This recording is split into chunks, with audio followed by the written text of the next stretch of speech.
What is your history in Farragut and what leadership roles have you held in the past? We moved to Farragut in 2008, moved into Fox Run and started jumping into volunteer work there. We opened a business in 2012 and I started the Intro to Farragut class shortly after that. And that's kind of where I was introduced to Farragut. Showed up one day, said you should fix this road instead of that road. Long story short, Ralph McGill, who was the leader of the founding of the town of Farragut, asked me to take a vacancy that was on the Planning Commission. And so that was in 2013, and really learned a lot. In 2016, Ron Honkin, the alderman from the North Ward, was moving out of town. He had 9 months left on his term. Ralph McGill again asked me to put my name in the hat for that. I was appointed to that position in January of 2016, and then I ran in August in a contested election, won that, won re-election in 2020, and was termed out in 2024. And I currently serve on the Planning Commission. Why are you running for mayor? I've learned so much, and my ability to help residents as we navigate through full build out. Everything that's coming up now is kind of stuff that's in between existing neighborhoods. Protecting those existing neighborhoods from incompatible development is important. Giving them a voice, explaining to them what we can and can't do, working through those issues. I think I'm well equipped to do that from being on the Planning Commission for so many years. I understand what the town was founded on. It was really founded by a group of people who wanted to preserve the residential character, understanding that a lot of the commercial areas had already been building out. And we were kind of stuck with a good amount of zoning along Kingston Pike, but we just wanted to preserve our residential characters. And I've stayed true to that as the best I can with kind of the zoning that we were kind of stuck with. So it's the details that matter, and understanding those details and understanding how to make the best of what we've got is important. Understanding our traffic issues and transportation issues, but staying true to keeping the character of our community as residential as possible is an important thing. What do you think is the biggest issue or challenge you see facing Farragut in the next 10 years? I think it's two issues. It's certainly traffic. We get a lot of traffic cutting through Farragut, and because it's easier than going on the interstate, or a lot of Choto traffic won't go down North Shore because it's stop and go. I'd like to see improvements. They have a plan for improvements on North Shore to add in turn lanes and improve the flow on that road. And of course, we're waiting for the I-40 improvements to come. The other issue we have is communication. You think with all the social media channels and all the ways to communicate that it's easier. It's just made it more difficult to get information out. And we need a concerted effort to get information out to our residents to make sure that they understand what's going on in the town and they have an effective way to advocate for themselves. What do you love about Farragut? I love that we have managed to stay true to our founding principles. We were founded by a group of people, just regular nurses, nurses, engineers. I think there was a police officer involved in it. And that's who still runs the town. We're not run by big development. We're run by citizens who are volunteer. The board is volunteer, the planning commissions, we're all volunteers, we're all residents there. We love our town, and we still serve the same way that we were founded. We've stayed true to those founding principles.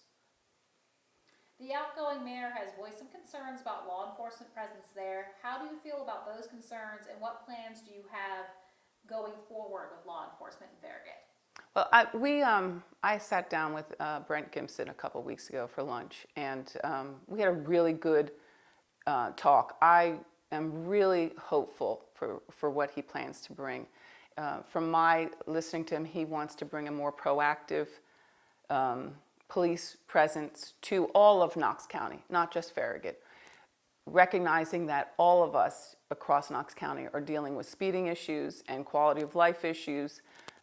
Yes, he's got some serious challenges, But I believe he's going to step up and reallocate some of his force to solving some of our problems that we're seeing out in Farragut and Hardin Valley and Choteau. And so I'm looking forward to working with him. Your challenger says political opponents are attacking him about his past employment at Knox County Schools. Does anything about his past employment concern you? That's really between him and the electorate, and it's really none of my business. Anything I haven't asked you that you think people should know? I'm here running for Farragut because I love it. I've served it for a long time. I've learned how to navigate our bureaucracy to help residents advocate for themselves. It's one of the things I'm most passionate about, is helping residents understand how things work so they can effectively advocate for themselves. And we have an educated residents understanding how things work. They feel part of the process, and that's what we need. We need our residents part of the process. What is your history in Farragut, and what leadership roles have you held in the past? So I moved to Farragut in 1998, and I've lived there the whole time. And throughout that process, I volunteered coaching youth football for a long time in the community. Then actually started volunteering at the high school, and I've been on the football staff there. And now I'm the video coordinator, and I fly a drone during our games for us there. And 2 years ago, I was elected alderman for the North Ward. Why are you running for mayor? Over the last 2 years, I saw a lot of opportunities where we could have really engaged our residents and citizens in things that were going on in the town, and getting a lot of input. And I saw just a lack of that happening at the government level. And I just really believe that we need to get the town government refocused on what does the citizen want, what do they need, and what are they, for example, we had a survey done in 2025, and the three biggest things that the citizens are concerned about is traffic and development, commercial and residential development both. But there's been no incentive or push to find out from the residents what they want different. We haven't gone out to ask them, what do you want us to do, or how can we do it? It was just, they told us what they're upset about, and then we just moved on from there. What is the biggest issue or challenge you see facing Farragut in the next 10 years? Growth, and just the continued growth, the draw that people have to Farragut because of the type of community it is. We continue to get an influx of people moving there, and our infrastructure is going to be pressed if we don't slow down the growth and really focus on true, well thought out planned developments with what we have left. We have a very small amount of available land, and we're going to really have to focus on what do we really need moving forward, looking at it long term. What do you love about the city? When I first moved there, Turkey Creek was just woods. It was all trees and a dirt trail going through it. I missed that aspect of it a little bit, but what I do love about it is the fact it's still, for the most part, we have that small town community feel. There's a lot of community involvement. Looking forward to the 4th of July parade here in a few weeks. It's amazing going up Kingston Pike with just the amount of people there and the people that come out for all of our different events. We had a bluegrass festival last weekend, had an amazing turnout for that, and it's just it's a well connected community. We just need to work on some things more. The outgoing mayor has voiced concerns about law enforcement presence there. How do you feel about those concerns, and what plans do you have going forward if you're elected? Well, for disclosure, I've known Brent Gibson for about 15 years. I originally first met him when I worked for Knox County Schools as a resource officer. And so I've talked with Brent a lot about that, and I talked to the other candidates about it, before the county primary. we do have a presence in Farragut. I understand how the law enforcement aspect of it works, and a lot of times those officers who were assigned there were had to get called away due to backup, due to something else occurring close to close to their beat and so on. So I hear when the residents say, I never see an officer in Farragut. They're there, they're just having to work so much.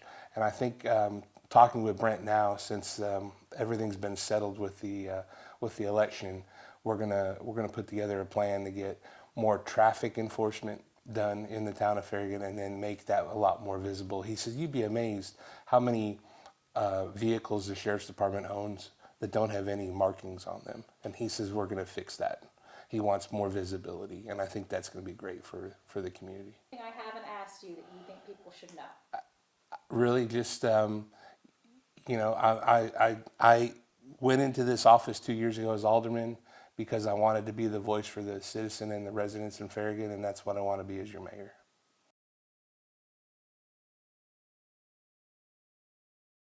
What do you feel is happening here to your client with mentions of his former employment being brought up during the political race? Yeah, so I think this is politics as usual. It's just the political establishment here in Knox County, especially in Farragut, who is attacking their conservative candidate running for office. This was not an issue that came up when he ran for alderman.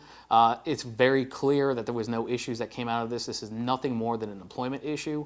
You won't find a single criminal charge, not a single investigation, either by the state, the Department of Children's Services, and you won't find a single civil claim that was filed against Alex. This is purely politics.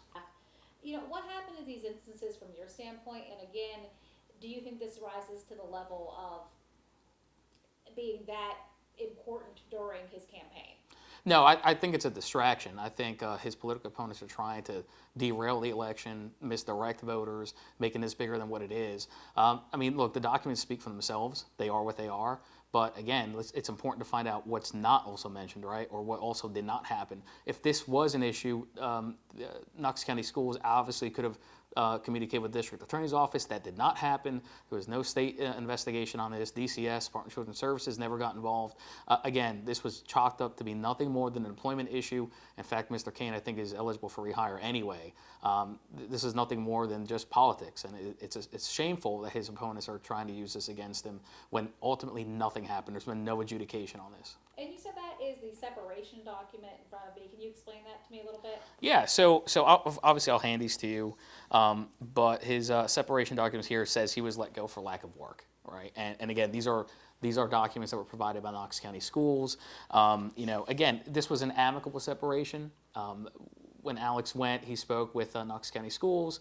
This is something we all agreed to do, and that's it. And he's eligible for rehiring. So again, this is nothing more than smoke, except there's no fire here. When you've spoken to your client, and I know that he's right here, when you've spoken to him, has he expressed like, hey, this happened, I wish I hadn't done this, or this is not how I remember it? I know there were some allegations of, I think, going into a teacher's classroom when Sure. the teacher was not supposed to have him in there, maybe some Instagram Live activity, social media activity. Has he expressed, either way? Yeah, I mean, look, it's very clear that Alex cared for his students, right? And I think if you ask anybody that worked with him or knew him back then, he cared tremendously amount for them, and he would go above and beyond for them. So I think that's what this is all about. They're trying to make something more than what it was. And again, the state never decided to act on it. No government agency decided to act on it. It's just an employment issue between Knox County Schools and Mr. Cain.